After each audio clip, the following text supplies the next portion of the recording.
എല്ലാം നിയമപരമായി ചെയ്യേണ്ട കാര്യങ്ങളാണല്ലോ. നിയമപരമായിട്ട് കാര്യങ്ങൾ നടക്കും. അതെ, അതിൻ്റെ നിയമപരമായിട്ടുള്ള നടപടികളാണല്ലോ ഇതല്ലോ. അപ്പം അതിൻ്റെ ഭാഗമായിട്ടാണല്ലോ ട്രയൽ കോടതിയിൽ വിധി വന്നിട്ടുള്ളത്. അതിൻ്റെ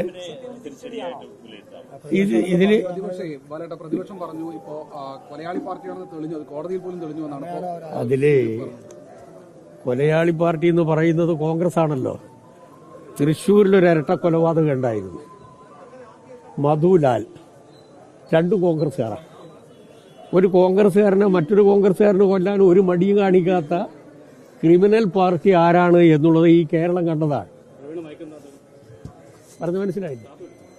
രണ്ട് ഗ്രൂപ്പായി പോയി എന്നുള്ളത് കൊണ്ടാണല്ലോ രണ്ട് ചെറുപ്പക്കാരെ പച്ചയായി അറുത്ത് കൊന്നത്.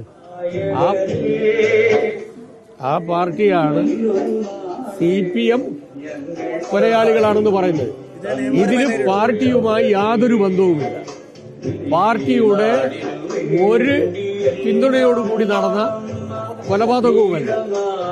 ഇതിൽ പ്രതികളെ നിയമത്തിന്റെ മുമ്പിൽ കൊണ്ടുവരുന്നതിന് ശക്തമായിട്ടുള്ള നിലപാടാണ് പോലീസ് ആരംഭം മുതൽ എടുത്തിട്ടുള്ളത്.